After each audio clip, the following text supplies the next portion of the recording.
Mr. Klein's Story Time. Hello, my name is Mr. Klein. I've been an elementary school teacher for almost 30 years, and I love reading stories to young people just like you. In fact, I've got a great story that I'd like to share with you right now. So let's get started. What is Love? By Barnett, illustrated by Carson Ellis.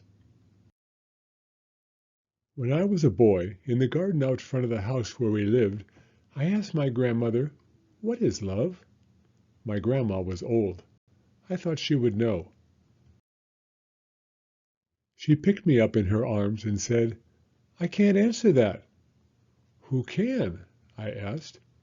"If you go out into the world, you might find an answer." So I went. I asked the fisherman, "What is love?" The fisherman smiled. "Love is a fish." "A fish?" I said.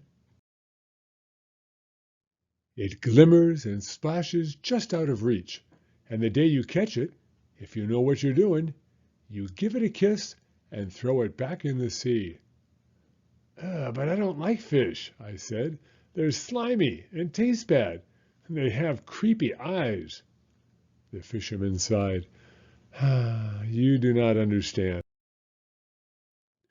I asked the actor, "What is love?"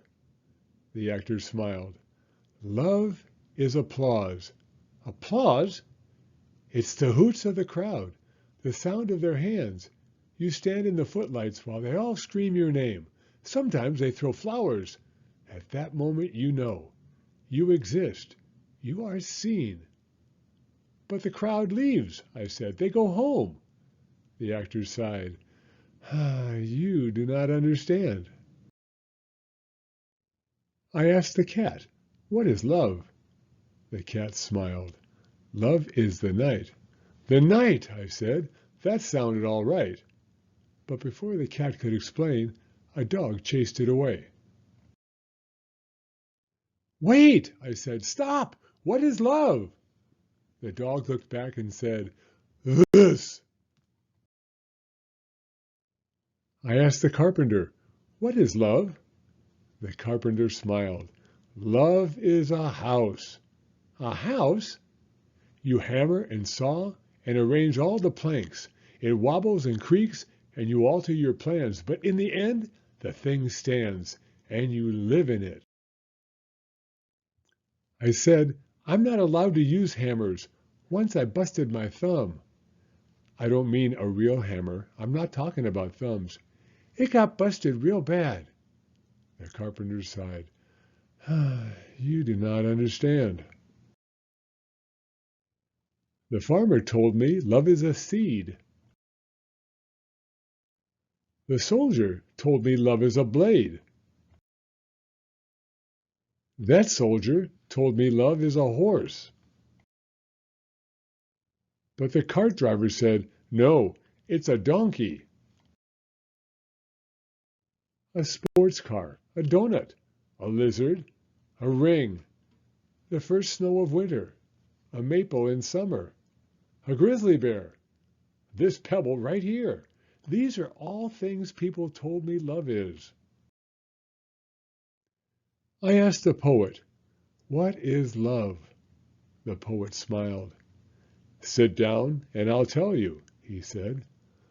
"A list so long it goes on for pages." I didn't have time to listen to that. "Wait," said the poet. "I've not answered your question." "You sure haven't," I said. The poet shouted at me, "You do not understand." And so one day I returned to the house where we lived. The lights were all on.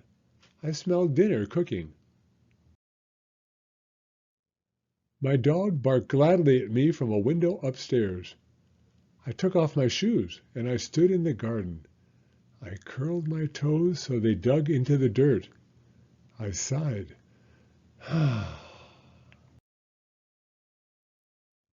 I didn't hear my grandmother come up behind me. "Finally," she said, "you have come back." She was older. I was taller. She asked me, "Did you answer your question?" I picked her up in my arms. I smiled. I said, "Yes." The end.